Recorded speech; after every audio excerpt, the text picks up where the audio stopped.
नमस्कार दोस्तों, मैं अंकुर उपाध्याय स्वागत करता हूं आप सभी का एक बार फिर से अपनी नई वीडियो में। कल से लेकर फ्राइडे तक बाजार में एक बार फिर आपको तेजी देखने को मिल सकती है और पोर्टफोलियो निवेशकों की ऊपर जानी चाहिए, क्योंकि ग्लोबल क्यूज तो सारे के सारे पॉजिटिव साइड पे ही हैं। आपके लिए कुछ नेगेटिव इस समय हो ही नहीं रहा है और जो कुछ हो रहा है वो ज्यादातर पॉजिटिव नोट पे ही आ रहा है। लाइक फॉर एन एग्जांपल, किसी कंट्री के बीच में ट्रेड डील स्पेसिफिकली, तो ये पॉजिटिव हो जाती है। और नेगेटिव की बात करें तो कोई ऐसा डेटा पॉइंट है ही नहीं, कोई ऐसी चीज चली नहीं इस समय कि जिसको लेकर चिंता या टेंशन हो।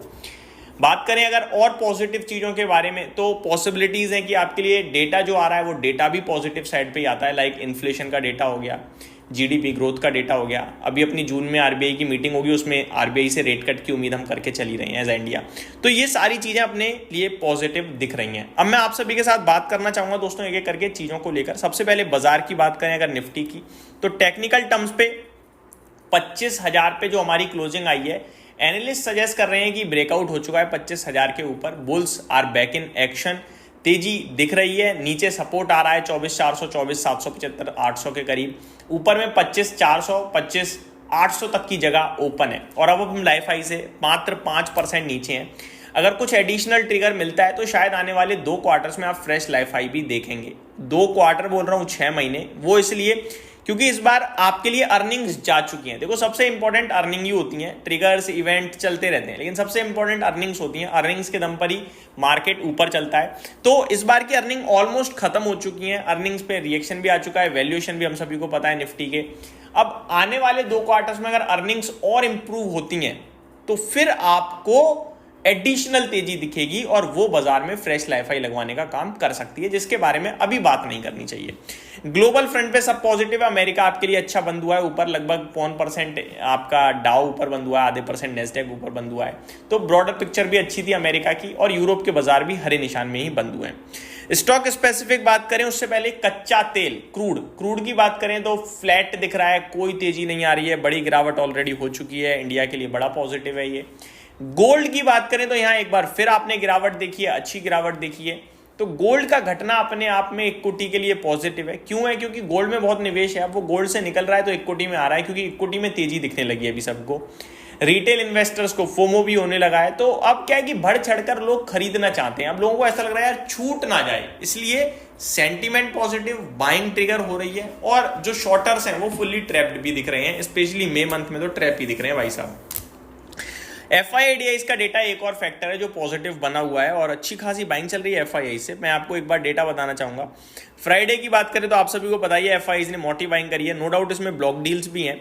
8,831 करोड़ की FII की बाइंग आई, 5,187 करोड़ की DIs की बाइंग आई। फ्यूचर्स में FII ने 4,186 करोड़ का जरूर बेचा है। अगर मई मंथ की बात करूं तो टिल नाउ FII 23,782 करोड़ का खरीद चुके हैं। बड़ी बाइंग कर चुके हैं भाई साहब। आगे बात करी जाए अगर DIs की, तो मई मंथ में DIs भी पीछे नहीं है, 23,300 करोड़ का खरीद चुके हैं। तो दोनों तरफ से दमदार तरीके से बाइंग चल रही है और ये अपने आप में सेंटीमेंट्स को पॉजिटिव करने का काम करेगी। बात करें अगर FIIs और DIs की पूरे ईयरली बेसिस पे, तो 2025 में अभी तक 2,40,000 करोड़ का DIs खरीद चुके हैं। वहीं FIIs की बात करें तो ये बेचकर जरूर गए, लेकिन कितना? 1,18,000 राउंड फिगर में। इनके सामने हमने 1,22,000 करोड़ की बाइंग ज्यादा करी है, उसके सामने भी बाजार नीचे है। क्यों? क्योंकि रिटेल ने बीते कुछ समय में दबा के सेलिंग करी। ये रिटेल की पावर है जो बाजार नीचे खड़ा है।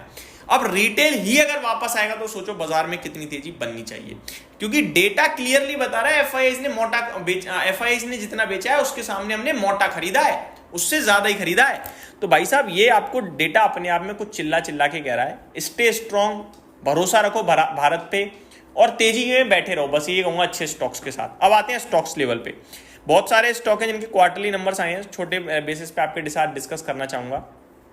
TVS Electronics, Premier Energies, Arrow Green Tech, Data Patterns, Banco Products, Zen Technologies, Divi's Lab, Precision बायर, JG Chemical, Premier Polyfilm, Bhageria Industries, Gujarat Ambuja Export Limited, Arvind Fashion, Nesco, Entertainment Network, Sai Silk, SH Kelkar, KRBL, Western Carriers, Galaxy Surfactants और भी बहुत सारे number हैं जो result पेश करते हुए दिखे और कल रिएक्ट करेंगे नंबर्स पे।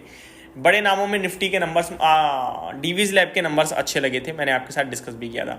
आगे बात करते हैं कल किस किस के नंबर आएंगे। तो पावर ग्रिड के नंबर आने हैं, भारती, ये क्या है, आई थिंक, हाँ जी, बीईएल के नंबर आते हुए दिखेंगे, भारत इलेक्ट्रॉनिक्स के, DLF, PI Industries, Petronet LNG, NLC India, Gujarat Gas, IRB Infra, New India Assurance, Redington, Pfizer, Eris Life Sciences, Karur Vysya Bank, Jupiter Wagon, Doms Industries, Acme Solar, Zydus Wellness, Marksans Pharma, HEG Urban, GMR Urban, CMS Infosystem, Dodla Dairy, Kaveri Seed, Hindustan Food, JK Paper, ये सारे stock हैं जो अपने result कल पेश करेंगे।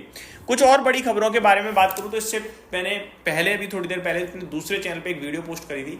पाकिस्तान के कुछ पाकिस्तान कह रहा हूं, बांग्लादेश के कुछ रूट्स जिनसे भारत में उनके टेक्सटाइल से रिलेटेड और कुछ और प्रोडक्ट्स भी इंपोर्ट होते थे, उनको बैन किया गया है। स्पेशली टेक्सटाइल बोल सकते हो आप, क्योंकि $770 मिलियन का बांग्लादेश को झटका लगेगा इससे, जिसमें से $618 मिलियन का झटका टेक्सटाइल स्पेस को लगेगा।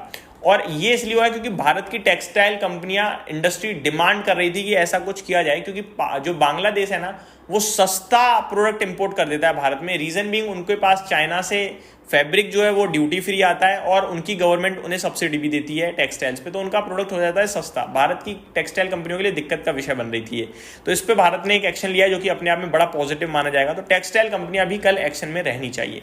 यही समाप्त करता हूं इस वीडियो को। Thank you so much for watching this video. Have a great day guys.